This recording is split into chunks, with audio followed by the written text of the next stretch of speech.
the establishment of a regulator for the housing or construction industry? Is there a place for the enforcement of zoning, the introduction of a transaction registry, a lease register, and a mortgage lender of last resort? Would these measures reduce or do away with the situation that leads to crises in the housing industry like the one currently gripping the country? Our feature has more.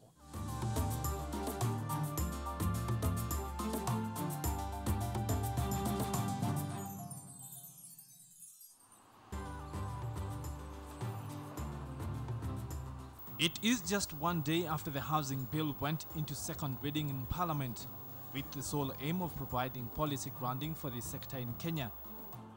And the KCB S&L Developers Club are being hosted to a briefing session on their upcoming trip to South Africa, while they are meant to travel to see and experience new and alternative building technologies in a more developed market. The rapt attention and interested looks here indicate just how seriously these people are taking housing. So right here in our own continent, there's a beautiful example of what true technological and great thinking is. You look at places like Sandton City that was created to remove the congestion from the city of Johannesburg and has now taken over as a business hub of South Africa. How can the government deliver this as quickly as possible in a very proactive way, so that all the land then is no longer speculating. Landowners would no longer be speculating on what is coming. It is either here or there is a clear frame on how it is going to be brought in. Indeed, the interest more and more would-be developers are taking in the housing sector indicates not just the opportunity available in the sector, but also the pent-up demand, which some would describe as now having reached crisis proportion. Indeed, government's own statistics indicate that home ownership in Kenya is dismally low, especially in the country's urban areas.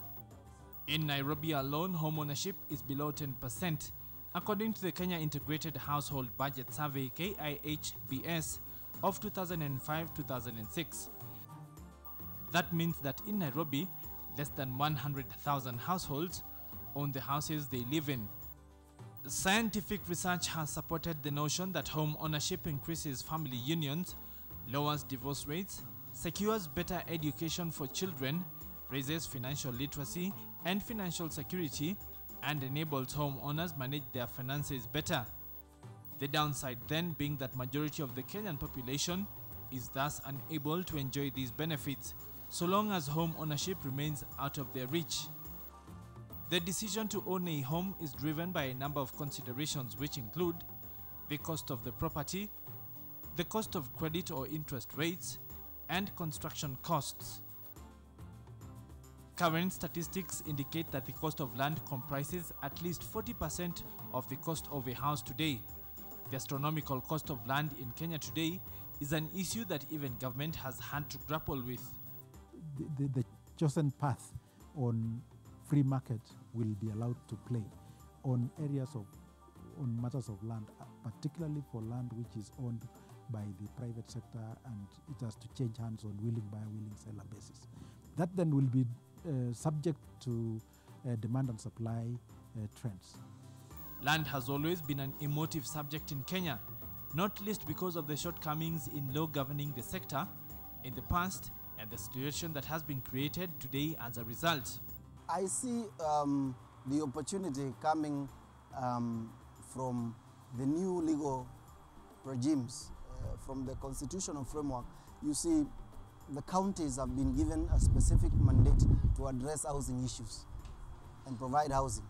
So counties can seize that opportunity, like the Nairobi County, and have specific instruments that mobilize resources and service land and creates housing products and create maybe regimes that will encourage innovation in the housing sector, where there are affordable materials, where people have technologies of mass housing production that is affordable and flexible.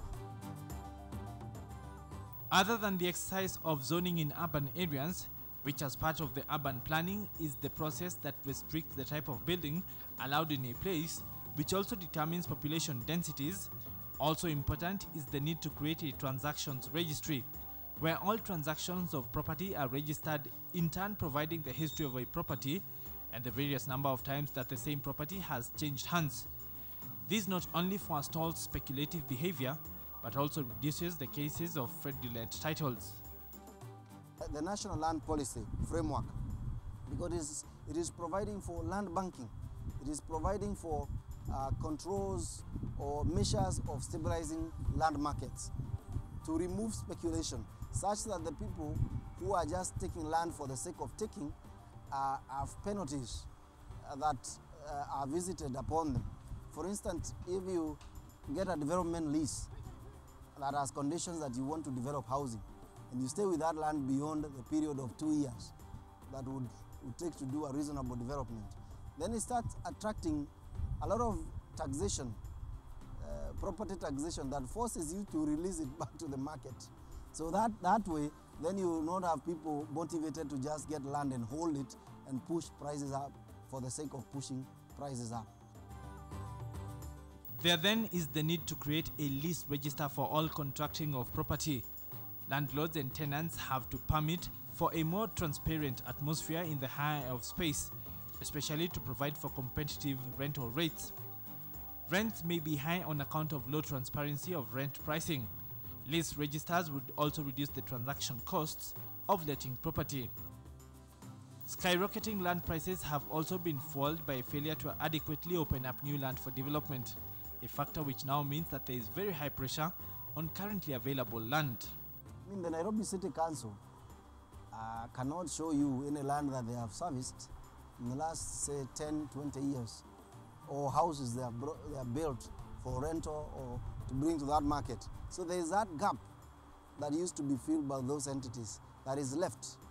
And then you have that kind of deficit coming from those sources, and it is deficits that could be accounted for, comparing with the growth of population, urban population.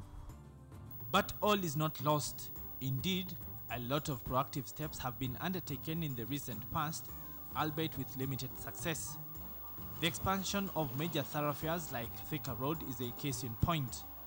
If you see the impact of Thika Road, just Thika Road alone, in terms of how it's opened up that area, you can see that with the government's investment in infrastructure, you will see a lot more possibilities in terms of how far you can reach, and there the land is much more affordable. The other issue is also in terms of the investments in things like the rail system, which would then also allow you to come from, from all the way from beyond Thika, to come to work comfortably in half an hour without considering traffic issues. The inaccessibility and unaffordability of credit facilities though remains a challenge that even banks are grappling with currently. Mortgages continue to remain out of reach for many Kenyans, though for those proactive institutions out there, this presents an opportunity to be tapped. Only 8% currently of the market would qualify for a mortgage. And we want to really bring the mortgage availability to quite a big portion of the pyramid. And that is our dream as KCB.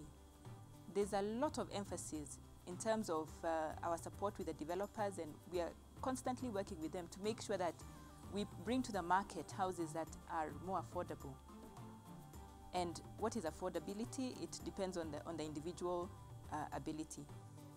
However, despite the fact that a free market approach to housing enables society find its own level of housing provision, most developed economies have had to create a housing lender or regulator of last resort, with a function to not only regulate the sector, but also provide interventions that take care of those who are constrained in ability.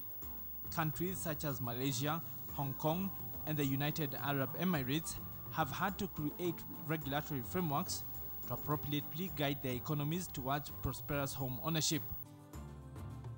In Kenya, whatever the facts may be, at just 8% penetration for house ownership in the total setting, the unfettered free market approach to home ownership seems to already be creating too many losers rather than winners in the equation, which just may be an indication of the need for urgent regulatory intervention.